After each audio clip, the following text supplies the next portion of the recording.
Seja bem-vindo ao canal da Comunidade Batista do Bueno. Se você é novo por aqui, inscreva-se, curta, comente e compartilhe. Assim você nos ajuda a levar a palavra de Deus para mais pessoas. Agora vamos meditar na palavra de Deus. Que o Senhor te abençoe. Deus é bom, Deus é maravilhoso e Deus sempre faz coisas grandiosas para nós. Amém, irmãos? Deus sempre faz coisas grandiosas para as nossas vidas. E eu gostaria de convidar os irmãos hoje a entender um pouco sobre pelo que nós estamos vivendo. Quero refletir hoje no texto de 1 Coríntios, capítulo 1, verso 26 a 29. Pelo que nós estamos vivendo? 1 Coríntios, capítulo 1, do verso 26 ao 29.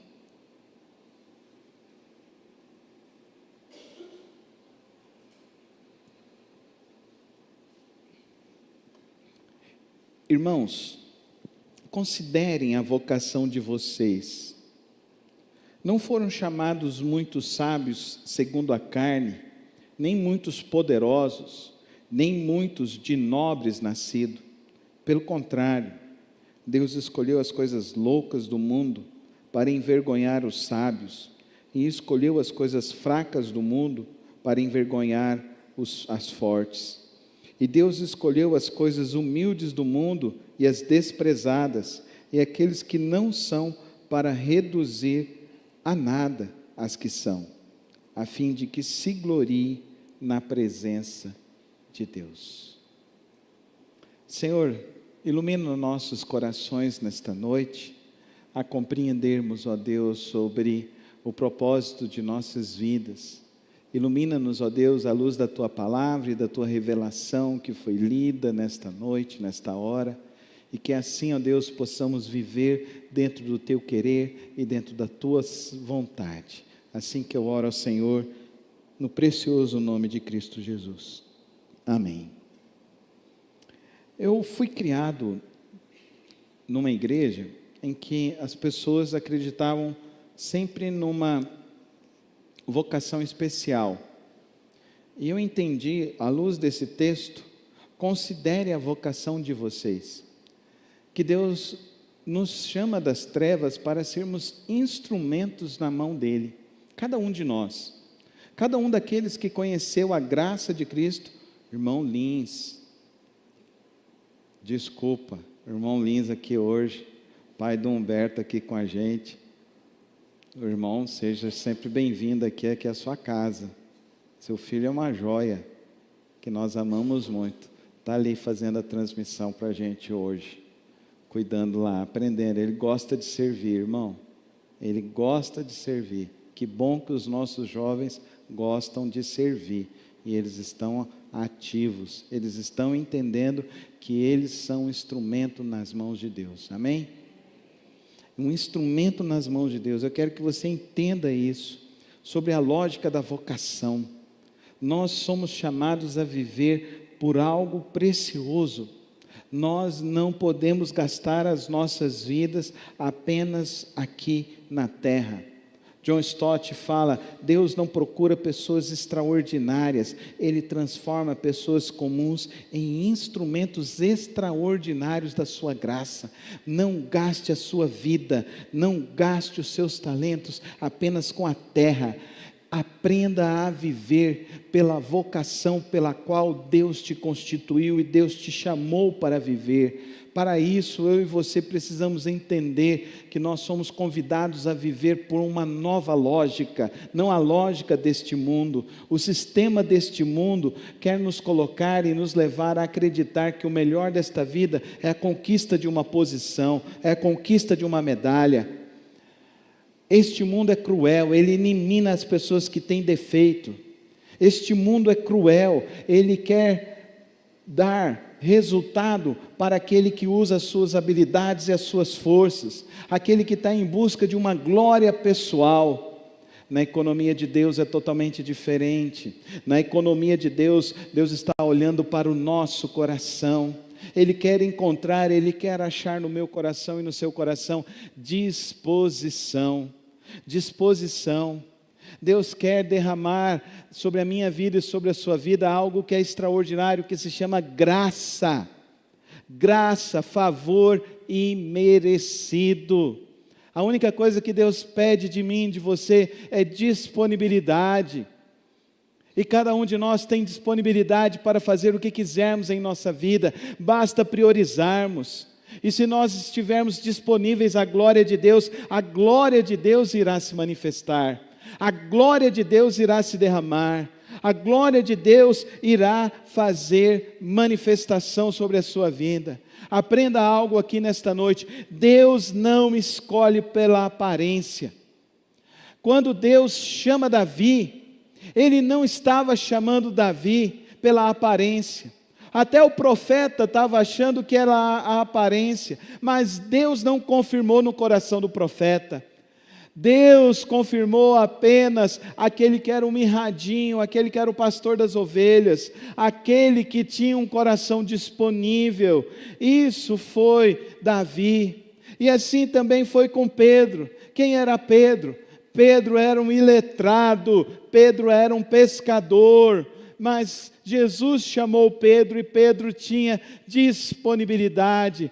Quando Davi foi entregar o alimento aos seus irmãos, os irmãos dele estavam com medo diante do gigante. Davi tinha um coração simples e puro. Davi tinha um coração que estava disponível. E Deus manifestou a glória dele no coração disponível de Davi. E Davi vence o gigante. E além de Davi vencer o gigante, ele vai depois ser coroado rei de Israel. E além dele ser coroado rei de Israel, depois nosso Senhor Jesus Cristo vai seguir a linhagem de Davi. A disponibilidade. Pedro, um iletrado, pescador, é ele que vai fazer a primeira pregação da primeira igreja batista de Jerusalém. Quando ele prega 3.000 almas, vocês não riram. Estou brincando, viu? Não vai sair daí falando, não. Tá, uma brincadeira, tá? A gente não tinha placa de igreja lá, não, tá? Mas era a primeira igreja batista, porque pregou a Bíblia, então era a igreja batista. Mas quando Pedro prega, as 3.000 almas se convertem. Até os discípulos não acreditavam em Pedro. A sua família não acreditava. Mas Pedro se torna útil nas mãos de Deus. Mateus, o publicano, o cobrador de impostos, usaram isso para incriminar nosso Senhor Jesus. Mateus vai escrever a obra-prima do Evangelho.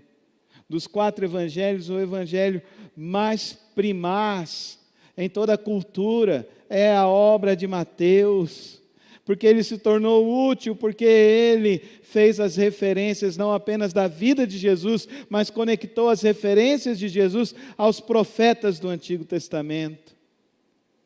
Deus usou Maria, uma jovenzinha em torno dos seus 16, 17 anos, que simplesmente disse assim: eis-me aqui, usa a tua serva. Querido irmão e querida irmã, o mundo está em busca das pessoas extraordinárias, mas Deus está em busca das pessoas que têm coração disponível. Meu professor Shed, ele falava: a suficiência do servo de Deus nunca está nele mesmo, mas na presença de Deus com ele. Na presença de Deus com ele. Não queira subsistir neste mundo na sua força. Não queira viver os seus dias na sua força. Queira viver os seus dias na força de Deus. Amém, irmãos? Eu quero te falar mais: quem tem Deus tem tudo, quem não tem Deus não tem nada. Viva na força de Deus, viva no poder de Deus. Mas eu quero que você enxergue hoje algo ainda mais importante, sobre as suas fraquezas, as suas limitações. Eu quero que você olhe para a sua vida hoje e perceba onde que existem as suas debilidades. Sabe aquelas coisas que você esconde das pessoas? Sabe aquelas coisas que você consegue olhar e perceber que você tem até uma certa insegurança? Moisés olhou e a primeira coisa que ele se lembrou é que ele era gago. E ele tinha insegurança para isso. Como eu vou lá, voltar no Egito? Como é que eu vou apresentar um discurso? O meu meio-irmão é um faraó. Ele fala super bem. Ele aprendeu todas as coisas. Como que eu vou lá me apresentar nele? Jeremias, o profeta chorão. Tanto é que ele escreveu Lamentações de Jeremias. E Jeremias, o que ele tinha para oferecer? Daniel menciona Jeremias. E Daniel, ao mencionar Jeremias, ele fala que Jeremias era o profeta em que Israel não ouvia. Ou Israel não queria ouvir o profeta. Mas Jeremias foi útil. Como nós estamos estudando o livro de Reis agora, nós estamos percebendo como Jeremias foi útil para que pudéssemos entender e enxergar que as misericórdias do Senhor são a causa para não sermos consumidos, porque elas se renovam a cada manhã. Só é possível falar da misericórdia de Deus quem foi revestido e quem experimentou desta misericórdia. E se lembrarmos de Pedro, mestre, ele foi repreendido por Jesus 2 vezes. A primeira vez que ele foi repreendido foi porque ele falou: mestre, não vamos para lá, mestre. E Jesus disse para ele: afastai-vos de mim, Satanás. Aí Pedro fala: Senhor, nós não vamos permitir que essas coisas aconteçam. Nós ficaremos com o Senhor até o fim. Pedro, você não sabe o que você está dizendo. Antes que o galo cante 3 vezes, você me negará. E ele nega a Cristo na sua fraqueza. Gideão começou com um exército de 30.000 homens. E ele estava com medo. Ele foi para a batalha com um exército de 300 homens, porque ele foi restaurado na sua visão, porque ele conseguiu entender que ele ia não na força dele, mas na força de Deus. Paulo ora, pede a Deus: Deus me cura, Deus me cura, Deus me tira esse espinho, me tira esse espinho. E ele experimenta a graça de Deus de uma maneira mais sublime, quando Deus diz a ele: a minha graça te basta, Paulo, porque o meu poder se aperfeiçoa na sua fraqueza. O que você está lutando contra Deus? Qual a desculpa que você tem para não viver para o Senhor? Para não amar a Cristo Jesus, para não andar com Ele? Por que você sempre tem uma desculpa? Por que você sempre tem uma justificativa para se afastar das coisas de Deus? Para não servir a Deus, para não se dedicar ao Senhor? Enterre isso nessa noite e comece a buscar e querer viver para Deus. Deus está escolhendo instrumentos frágeis para que a glória dele seja atribuída somente a Ele. Já afirmou o reformador João Calvino. Entenda nesta noite, querido irmão, assim como um instrumento precisa ser afinado para que ele possa trazer o som mais bonito para tocar os corações e as almas daqueles que ouvem, assim também é o nosso Senhor. Ele quer afinar e quer transformar aquelas coisas que estão desafinadas dentro de você.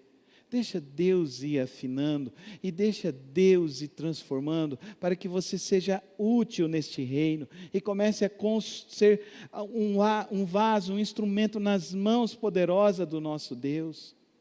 Entenda que Deus quer fazer algo maravilhoso, mas nós estamos impedindo a ação de Deus, porque nós estamos criando um filtro para que Deus derrame a graça dEle e o poder dEle.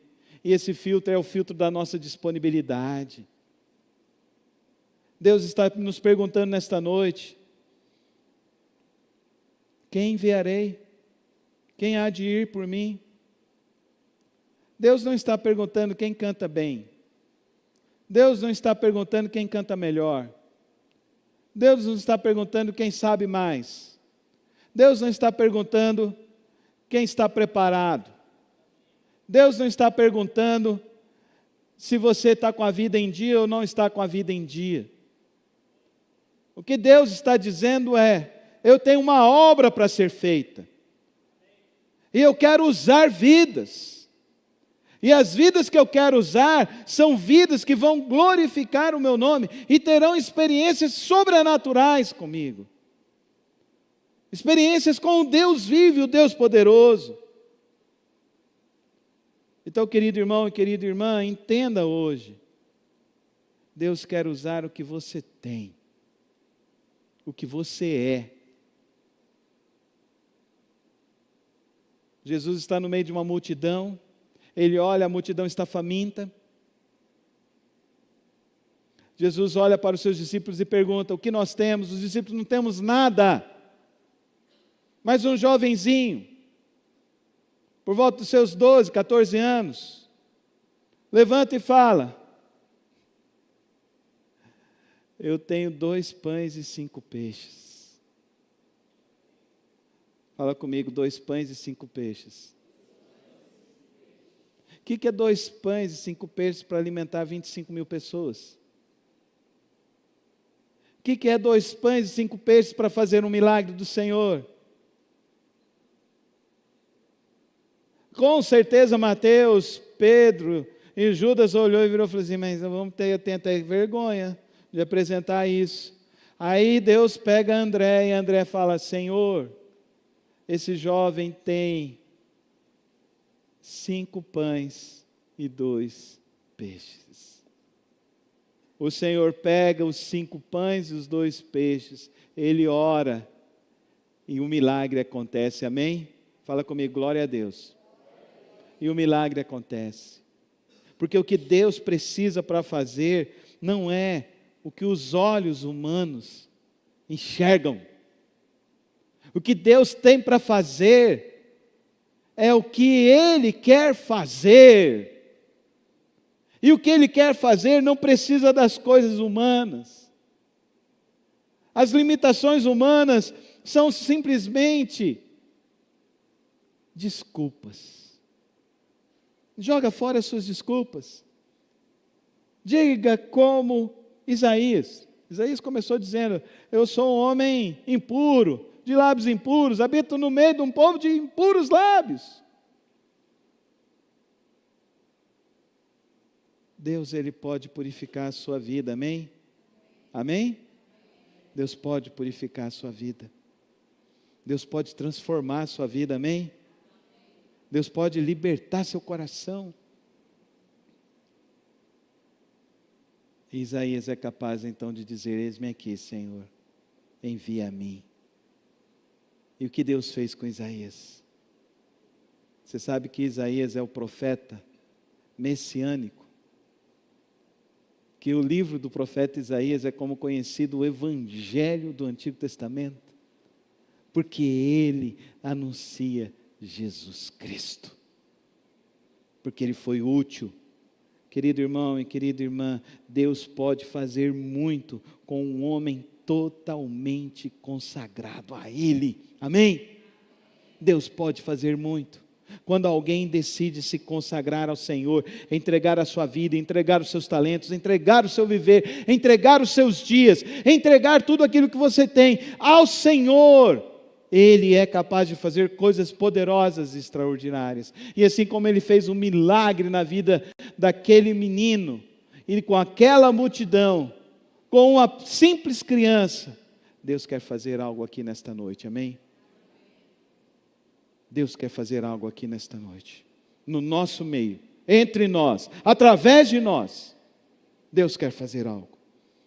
E o que Deus quer fazer?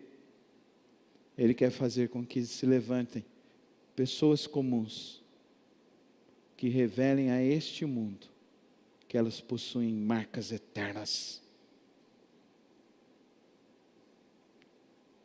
Deus quer fazer com que este mundo veja que Deus nos ergueu para uma grande obra e um projeto dEle.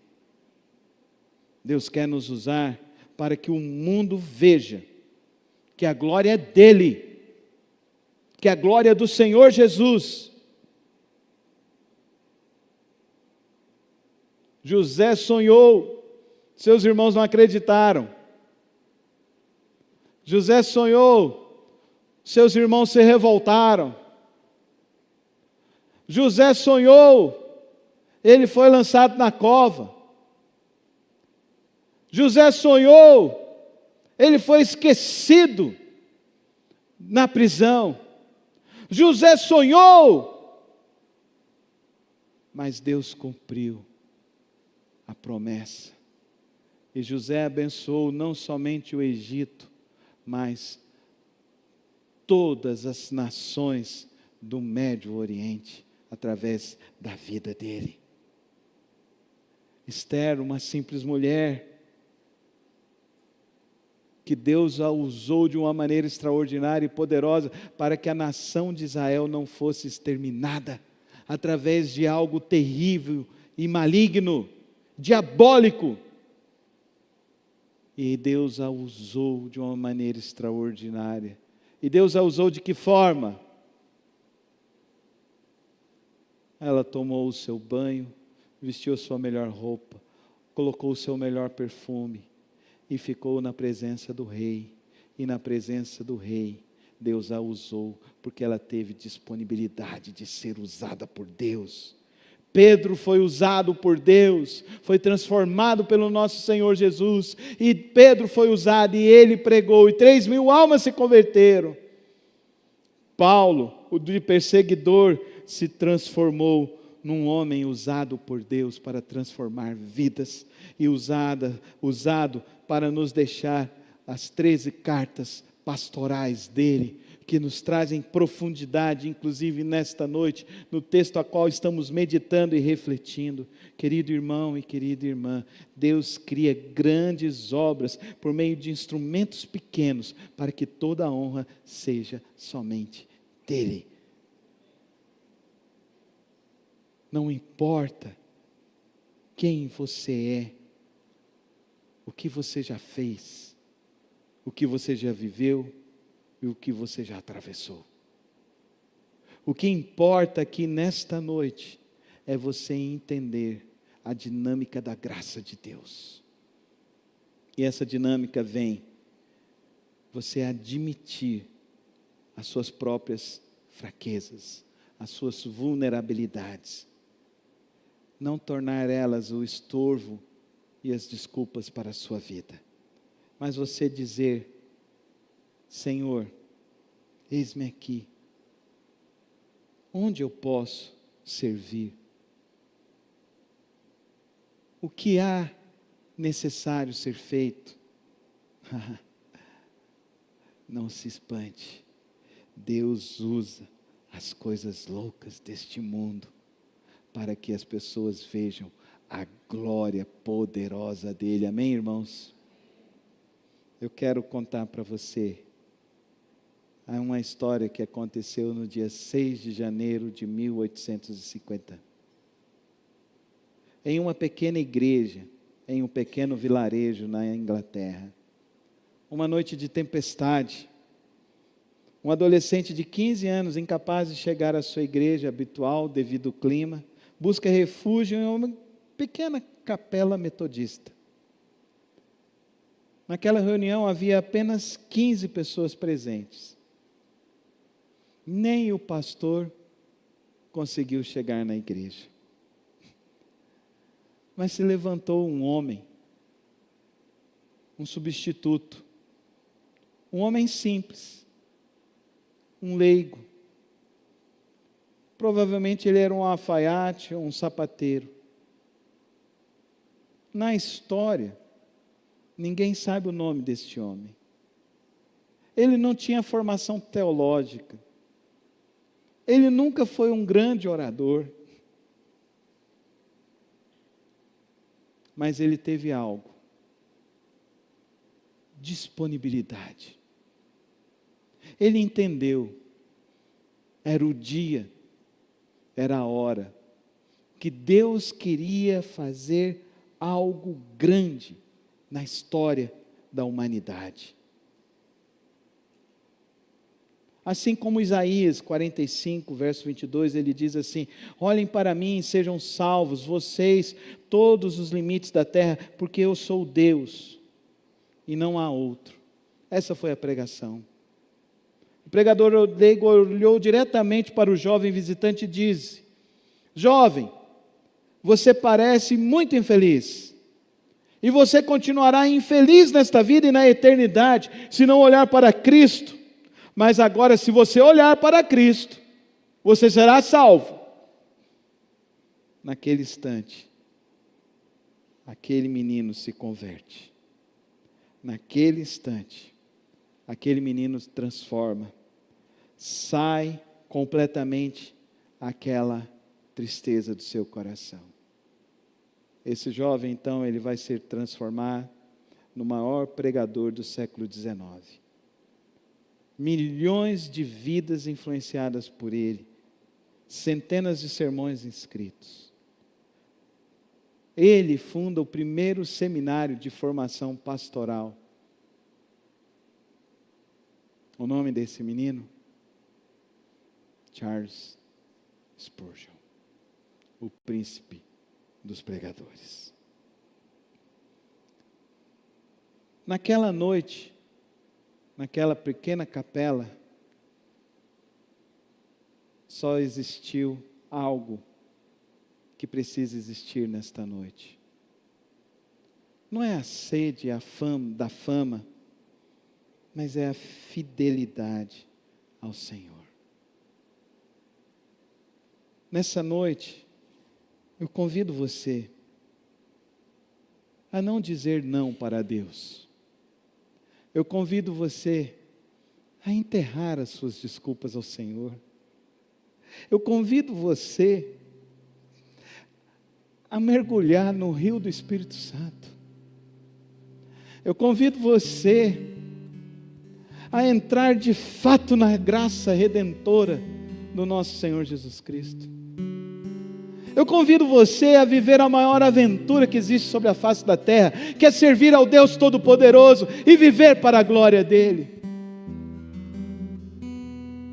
Eu convido você a entender que não há nada pelo qual devemos viver ou morrer neste mundo, que não seja servir a Cristo Jesus, a viver para o Senhor Jesus Cristo.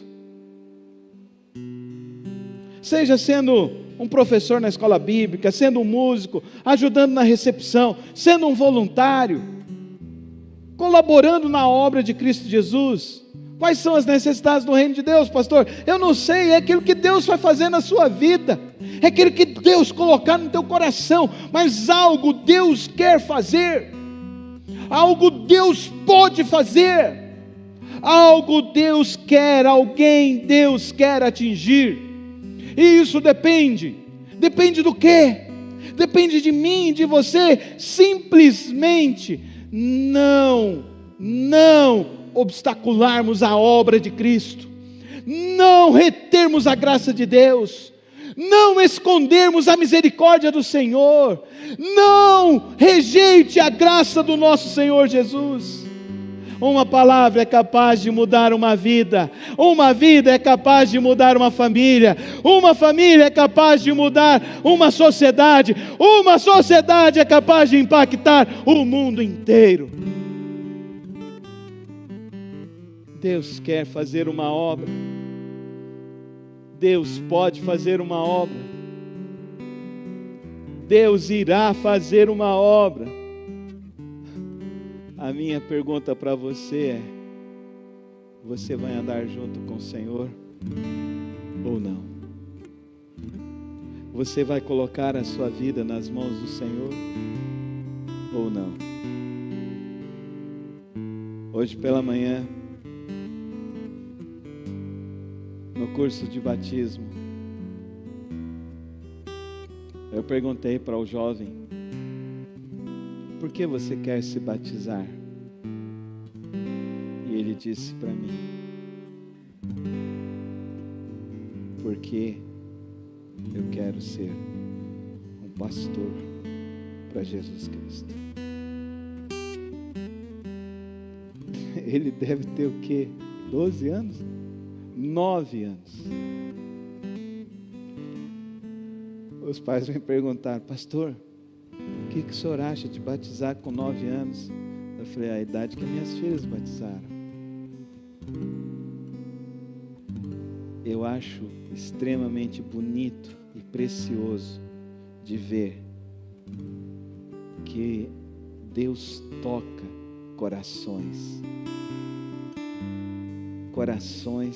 que são disponíveis, corações que querem ver o milagre de Deus. Eu comecei essa pregação te perguntando: pelo que você está vivendo? Eu espero que nesse momento você possa reconhecer e dizer: eu preciso viver para Cristo Jesus. O trabalho na obra não é em vão. O trabalho na obra do Senhor tem uma paga para esta vida e para a vida eterna. A gente serve ao Senhor porque Ele nos amou primeiro. A gente serve ao Senhor porque a gente consegue enxergar os milagres em todos os detalhes da nossa vida. A gente olha para Ele, eu olho para Ele, eu acordo todos os dias, eu não consigo deixar de ver e perceber um único dia da minha vida em que Cristo não foi fiel para comigo, em que Deus não foi fiel para comigo na minha vida, na minha existência. Mesmo nos dias mais difíceis, Ele estendeu a mão e me levantou. Nos dias mais complicados, Ele estendeu, Ele me se levantou com as duas próprias mãos dEle.